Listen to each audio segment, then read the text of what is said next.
Hello, this is a new story on my author's channel. My own husband, with whom I had lived for 30 years in perfect harmony, conspired with a doctor to convince me that I was terminally ill and had only a couple of months to live. He looked into my eyes with fake compassion, brought me bitter medicines, and waited for the moment when I, broken and scared, would sign the will and give him everything I owned. But he made one mistake. He didn't know I had accidentally found my real medical records. That's when I decided to play along. I planned a performance with an ending neither he nor his accomplice would ever forget. Just 6 months ago, I thought of myself as an absolutely happy woman.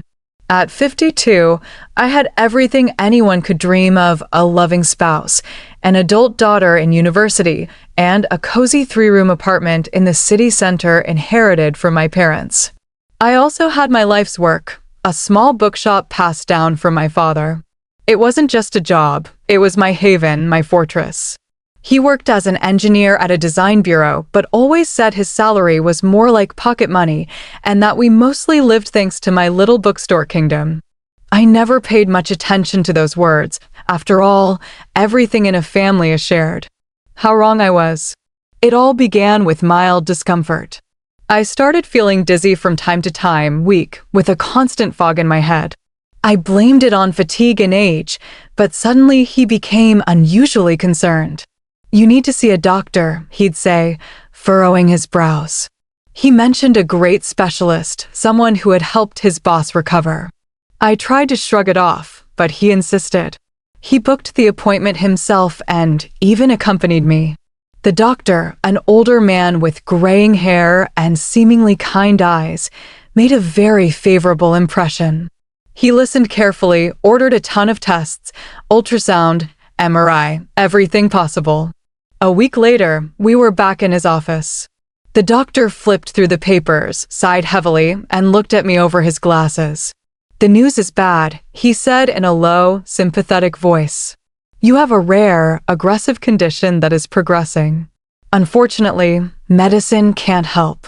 The world collapsed. I heard his words as if underwater. All I could whisper was, "How long?" He gave a vague answer, but then admitted 2, maybe 3 months, no more. He gasped, clutched his chest, then wrapped his arms around my shoulders. His hands trembled. "But doctor, there must be a way," he exclaimed. "We can try supportive therapy," the doctor replied. "It won't cure you, but it might ease the symptoms."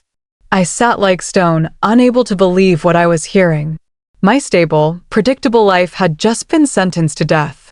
On the way home, we didn't speak. I stared out the window at the passing houses and the busy people outside, unable to process that it would all be over for me soon. At home, he showered me with care.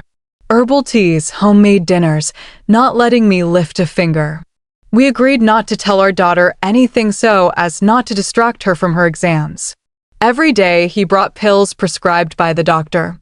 "Here, take this, you'll feel better," he said gently, and my heart ached. After those pills, I felt drowsy, the weakness grew, and the fog in my mind thickened. I was becoming a shadow, pale, apathetic. About a month into this, he brought up the conversation. He sat on the bed beside me, took my hand, and said while looking away, "I know it's hard to talk about, but we need to take care of everything for the sake of our daughter, so she doesn't face problems later." I'm talking about the will. I had no strength to argue. Of course he was right, we had to think about her. He mentioned knowing a notary who could come to the house to save me the trouble. "I'll prepare everything. You'll only need to sign," he added softly. A few days later, everything turned upside down. He came home from work earlier than usual, visibly nervous. He said he had stopped by the doctor to get a new prescription for me. He tossed his leather briefcase onto the hallway chair and went to make tea. At that moment, I was looking for a utility bill. I remembered he was supposed to bring it.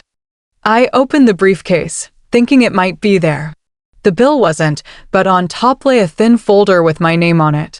My heart skipped a beat. Surely this was the copy of my diagnosis. My hands reached for it automatically. I opened it and started reading.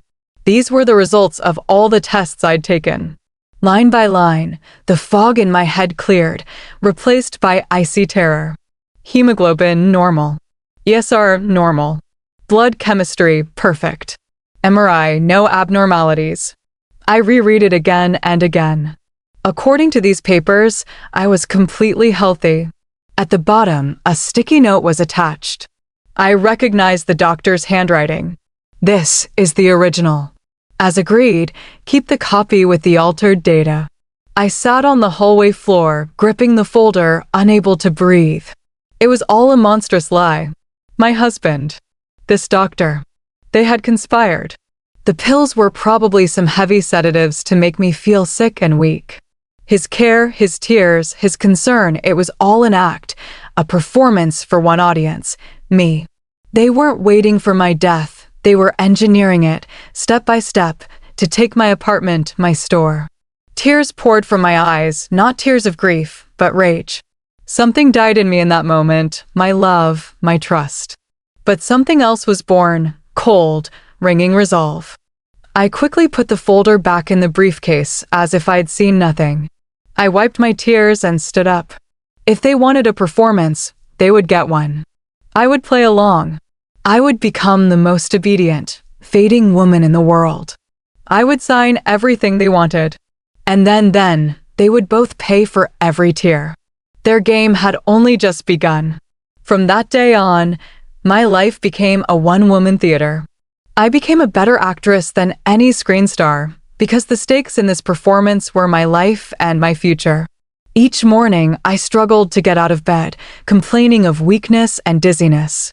I forgot simple words, asked the same questions repeatedly, and looked at him with a foggy, confused gaze. When he handed me another dose of pills with a caring smile, I accepted them with gratitude. "Thank you, darling," I whispered. "What would I do without you?" Of course, I didn't swallow them. I had learned to hide the tablet under my tongue, then spit it out as soon as he left the room. But I could see his impatience growing day by day. He already saw himself as the rightful owner of everything I had built. I began to act.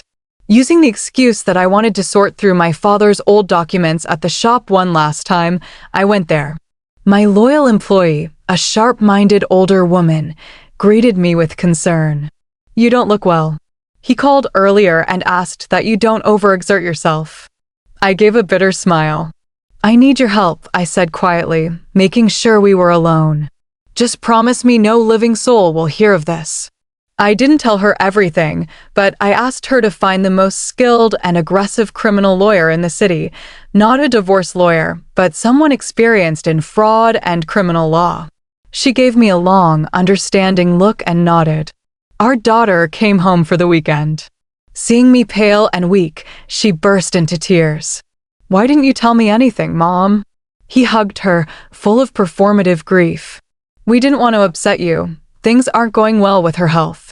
It tore me apart to lie to my own child. But one careless word could ruin everything. Later that evening, after our daughter left to visit a friend, he returned to his plan. "You saw how upset she was," he said gently. "The notary will come tomorrow morning. Let's sign everything so she knows her future is secure no matter what happens." He was pushing the right button, my maternal love. "All right," I replied softly. "Let him come." The next morning, the notary arrived. A dry, pedantic man who avoided eye contact and addressed most of his words to the one eager to inherit. He bustled around, brought me water, fluffed the pillows. The will was brief and clear. All my property, including the apartment and my share in the bookstore, would go to my husband upon my death. I read the document slowly. He watched me closely. I took the pen, my hand trembling. I looked at the notary with a pure, innocent gaze. "Is this final?" I asked, my voice weak and quiet. "No one can contest it later, not even the daughter or any other family member?" "Correct," the notary confirmed.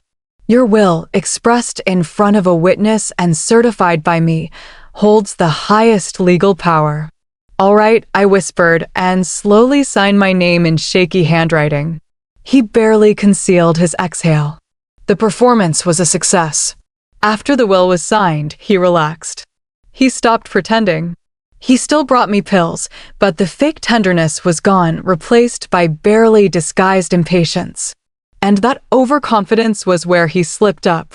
A couple of days later, he was on the phone in the living room, thinking I was asleep from another dose.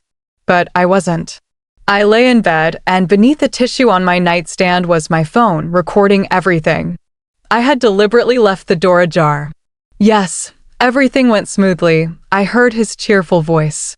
She signed without a word. Now it's just a matter of time. A satisfied chuckle came from the other end. I never doubted you, said the accomplice. Just keep giving her the pills. They're working perfectly on her cognitive function. She's like a child now, obedient and clueless. She can barely walk, he snorted. I doubt she'll last more than 3 weeks. My fists clenched. I was listening to the man I had shared a bed with for 30 years talk about my death like it was a minor delay in his path to wealth. But what I heard next froze my blood. We don't need to wait for her to die on her own, the doctor said coldly. That could drag on. What if the daughter takes her to a different doctor or starts asking questions? It's too risky. Now that the will is signed, it's time to act. There was silence. What are you suggesting? Asked the other, tension in his voice. I have just the thing, replied the doctor. A new drug. I'll bring it to you in a couple of days. 1 ampoule in her evening tea, and that's it. Her heart will simply stop during sleep, quietly, peacefully, naturally. No autopsy will show anything. We'll just record acute heart failure due to the underlying disease. No one will suspect a thing. Are you sure it's safe? In his voice, there was no fear for me, only fear for himself. Absolutely, the killer doctor replied confidently. It will look like a sad but inevitable outcome of her illness. We've prepared everything. Everyone will pity the poor widow. Just make sure to follow the instructions exactly.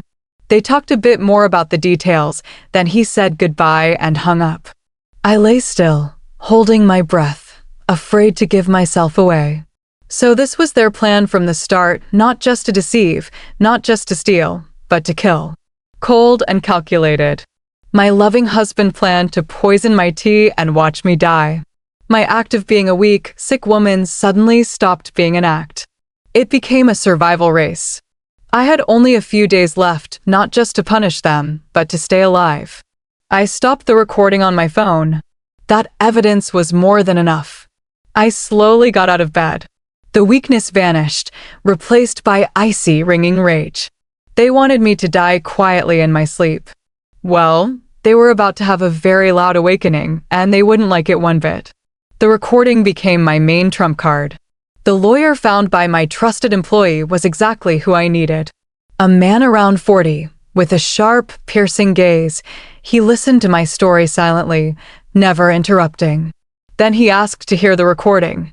When the last words of my husband ended, he tapped his fingers on the table for a long moment. Finally, he looked up at me, no pity, only the cold gleam of professional excitement in his eyes. This is more than just fraud, he said firmly.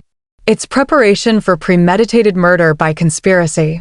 We won't just get your property back, we'll put both of them away for a long time. He explained the plan.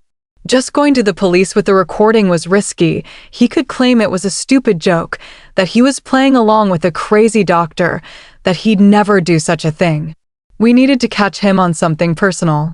You'll have to play your role to the end, the lawyer warned. To the very final act. Can I do it? I looked at him, and all the weakness I'd so skillfully faked for weeks evaporated. I can, I said firmly. Tell me what to do. The plan was bold and dangerous, but exactly what I needed. The next day, while he was at work, 2 quiet young men came to our apartment claiming to be alarm system specialists. Within an hour, they installed discreet hidden cameras in the living room and bedroom. The lawyer gave me a tiny panic button shaped like a keychain. One press, and a SWAT team waiting in a car outside would storm the apartment. The day was set. The hardest part was sending my daughter away. My girl had stayed by my side constantly, taking an academic leave from university to care for me. Her presence was breaking all our plans. 2 days before the planned arrival with poison, I called her to me. Taking her hand and looking at her with the saddest expression I could muster, I said, "My dear, I have one last request. Your aunt lives alone in another city and has been asking you to visit. Please go see her for me. It will comfort me to know you won't be alone when I'm gone."